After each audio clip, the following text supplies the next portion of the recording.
शिक्षा का ऐसा उपहास हो रहा है, बिना पढ़े मानसिक भी पास हो रहा है और परीक्षा में नकल करके पेपर आउट करके सुपर टीटी पास हो रहा है और सरकारी स्कूल में नौकरी कर रहा है और योग्य अभ्यर्थी यहाँ बैठ करके सड़कों पर धरना कर रहा है। ये शिक्षा का उपहास है, क्योंकि ये योग्यता का गला घोट रही है। तो ऐसे गला घोटने से अच्छा है कि हम अपना जीवन ही त्याग दें। 1 घंटे के लिए 200 रुपए 300 रुपए में पढ़ाती हूँ जा करके। और जब से कोविड चालू हुआ सब कुछ बंद हो गया, खाने के लिए भी मोहताज हो गए। जिनके घर में केवल लड़की कमाने वाली हो, बूढ़े माँ बाप हो, उनका क्या हाल होगा। दहेज का नाम बदल गया है, दहेज का नाम है सर्विस वाली बहू।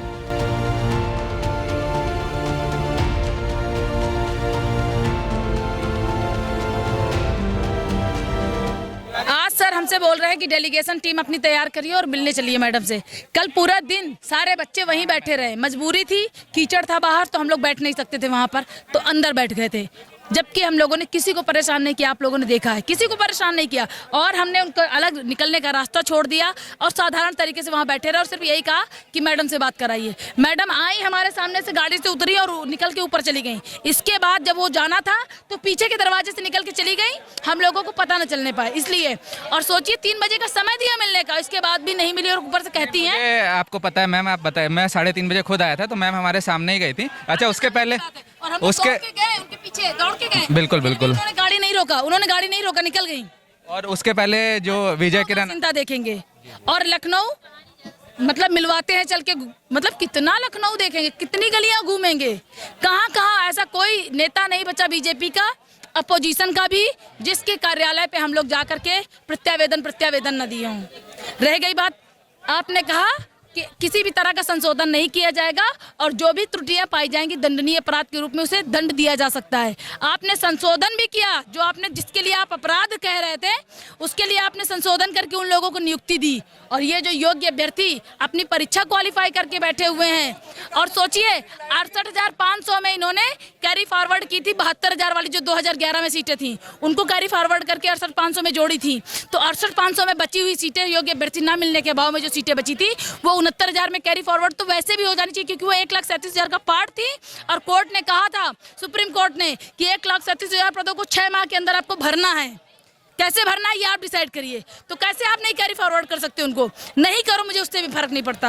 आपके जियो में स्पष्ट लिखा है कि विशेष परिस्थितियों में सीटें घट या बढ़ सकती हैं।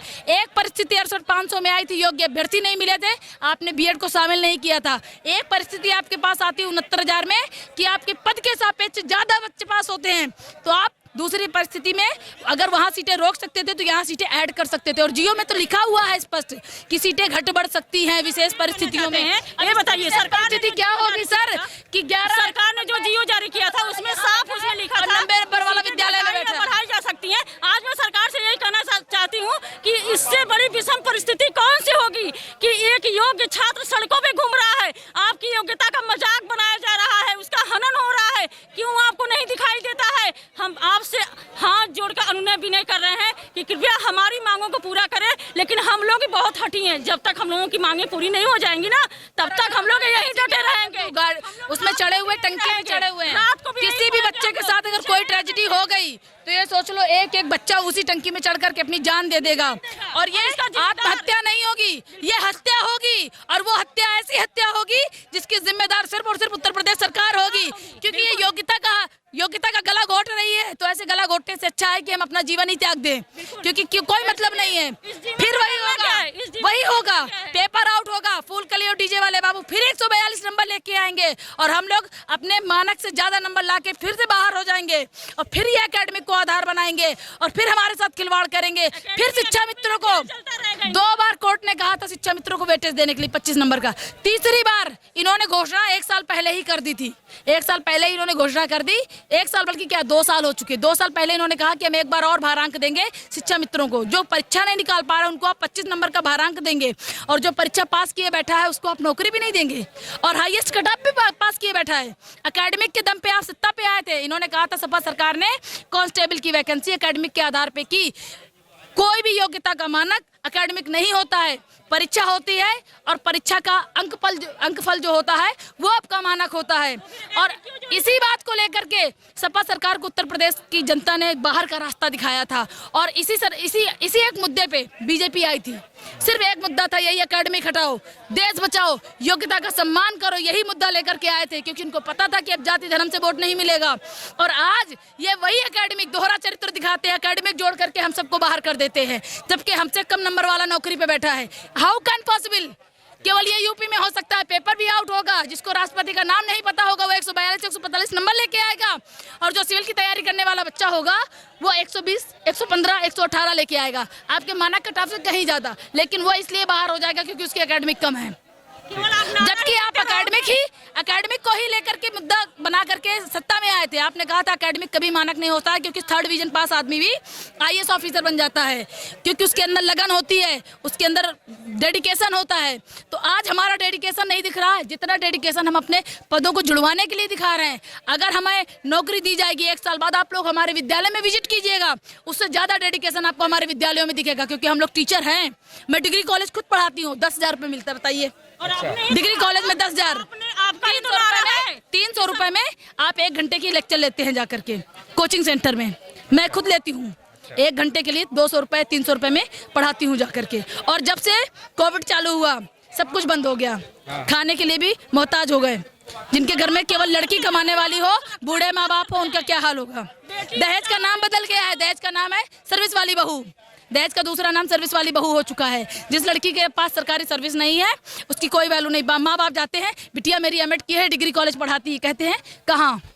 प्राइवेट। हमें सरकारी नौकरी चाहिए, चाहे प्राइमरी में हो। क्यों?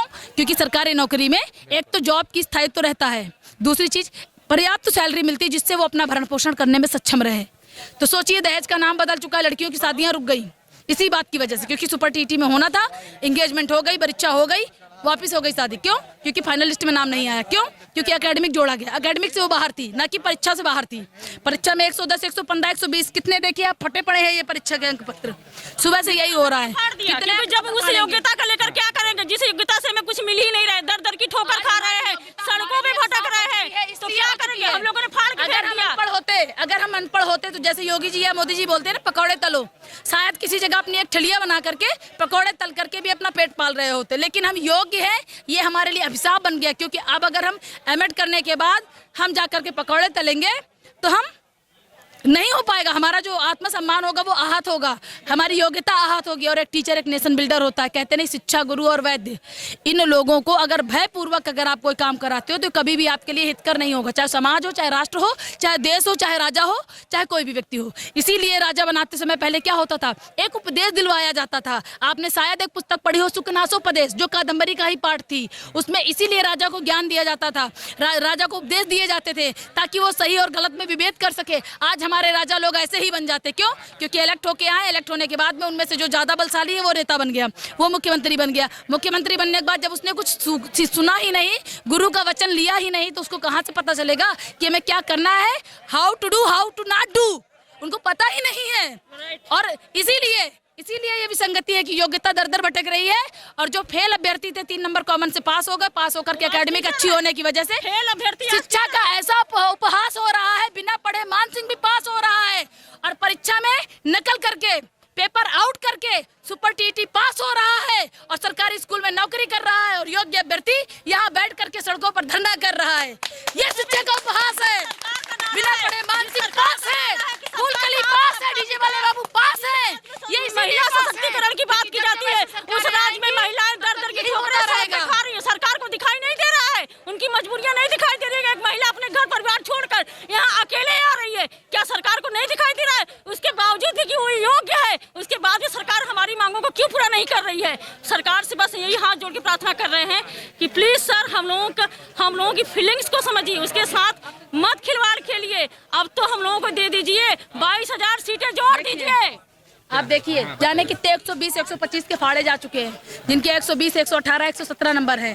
और सोचिए 90 नंबर वाला नौकरी करे, 118 120 वाला यहाँ धरना करे, ये कहाँ का न्याय है? और जबकि आप खुद ही एकेडमिक का विरोध करके आए थे सत्ता में, आप एकेडमिक लगा करके हमारे भविष्य के साथ खिलवाड़ कैसे कर सकते हो? देखिए, बताइए कितनी योग्यता चाहिए।